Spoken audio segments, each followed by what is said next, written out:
यदि भाषा नहीं होती तो संसार गूंगा होता, और भाषा को शुद्ध करने के लिए व्याकरण का निर्माण हुआ। तो भाषा का नियामक व्याकरण होता है। व्याकरण की सबसे छोटी इकाई वह उसका वर्ण होता है, और वर्णों का समूह वर्णमाला कहलाता है। वर्णमाला में आज हम जानेंगे, वर्णमाला में जो व्यंजनों की स्थिति है उनको समझेंगे, व्यंजनों के प्रकार, व्यंजनों का उच्चारण स्थान क्या है, आइए जानते हैं। वर्णमाला व्यंजनों के स्थान: स्पर्श व्यंजन जो का से लेकर मा तक, का वर्ग, चा वर्ग, टा वर्ग, ता वर्ग और पा वर्ग, पांचों वर्ग के जो 25 अक्षर होते हैं, ये सभी अक्षर 25 ये स्पर्श व्यंजन होते हैं, का से लेकर मा तक।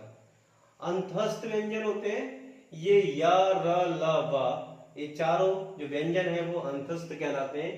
ऊष्म व्यंजन श, स, सा और हा ऊष्म होते हैं। संयुक्त व्यंजन च, त्र, ज्ञ और श्र, ये संयुक्त व्यंजन कहलाते हैं।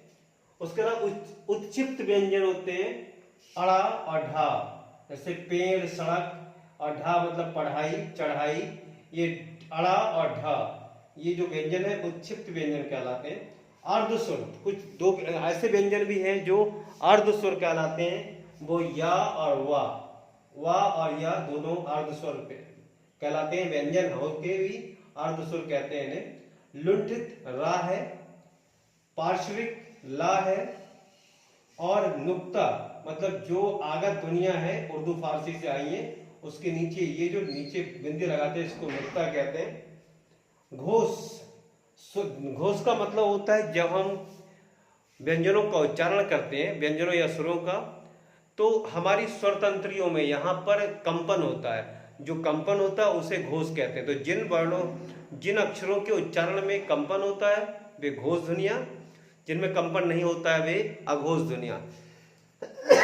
तो स्वतंत्र कंपन वर्ग का पहला और दूसरा व्यंजन जो होता है, जैसे का वर्ग में पहला दूसरा का खा, चा वर्ग में चा छा, टा वर्ग में टा ठा, तो पहला और दूसरा व्यंजन जो होता है वह घोष होता है।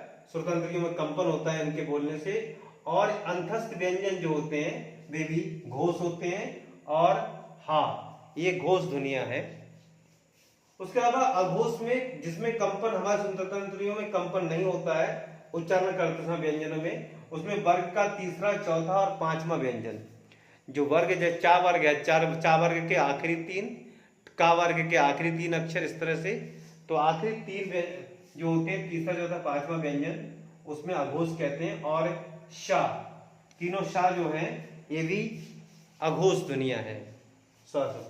उसका अल्प प्राण, अल्प प्राण का मतलब होता है वायु, हवा। जब हम अक्षरों का या वर्णों का उच्चारण करते हैं तो मुख से हवा निकलती है उच्चारण करते समय। अगर हवा कम मात्रा में निकलती है या ज्यादा मात्रा में निकलती है तो हवा को प्राण कहते हैं। कम मात्रा में निकलती है, जिसको उच्चारण करने में कम मात्रा हवा निकलती है वो अल्प प्राण, और जिनके उच्चारण करने में ज्यादा हवा निकलती, ज्यादा मात्रा में महाप्राण कहलाते हैं।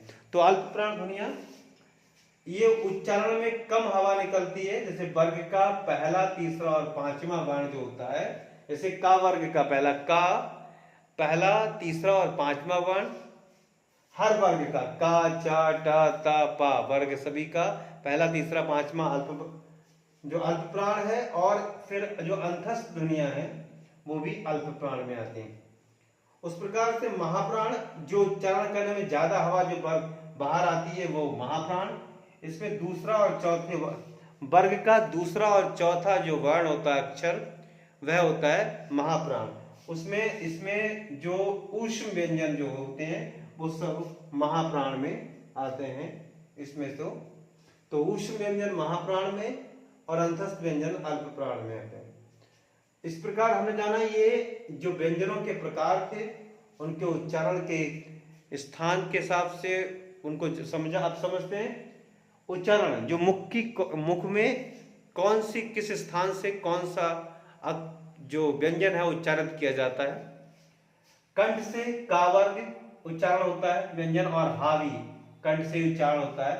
तालव्य में चा वर्ग तालव्य है, उसके अलावा या भी तालव्य है।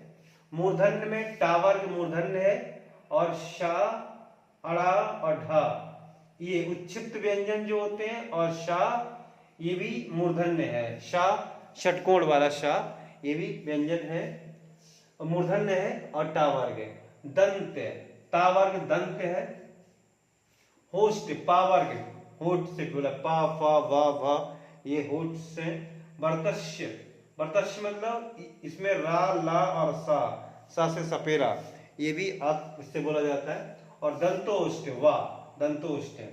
उसके अलावा एक प्रकार के व्यंजन और होते हैं द्वैत व्यंजन, डबल कॉन्सोनेंट कहते हैं इन्हें। ये एक ही जो व्यंजन है वो दो बार प्रयोग होता है, एक बार आधा एक बार पूरा, जैसे पक्का कक्का, जैसे मम्मा आधा माँ और माँ, लल्ला या बच्चा तो आधा चा और पूरा, मतलब दो एक ही व्यंजन दो बार आएगा, एक आधा और एक पूरा, तो ये द्वैत व्यंजन कहलाते हैं। और जो संयुक्त व्यंजन होते हैं वो तो अलग अलग व्यंजनों से मिलकर बनते हैं, जैसे त्रा है तो ये ता और रा से मिलकर बना है त्रा, इस तरह से ये है, तो ये वाला संयुक्त व्यंजन जो अलग अलग व्यंजनों से मिलकर बनते हैं। लेकिन द्वैत व्यंजन क्या है, एक ही व्यंजन दो बार प्रयोग होता है। तो ये हमने जाना वर्णमाला में व्यंजनों के स्थान, व्यंजनों का उच्चारण, व्यंजनों के प्रकार, घोष अघोष, अल्प प्राण महाप्राण। फिर मिलते हैं, नमस्कार, जय हिंद।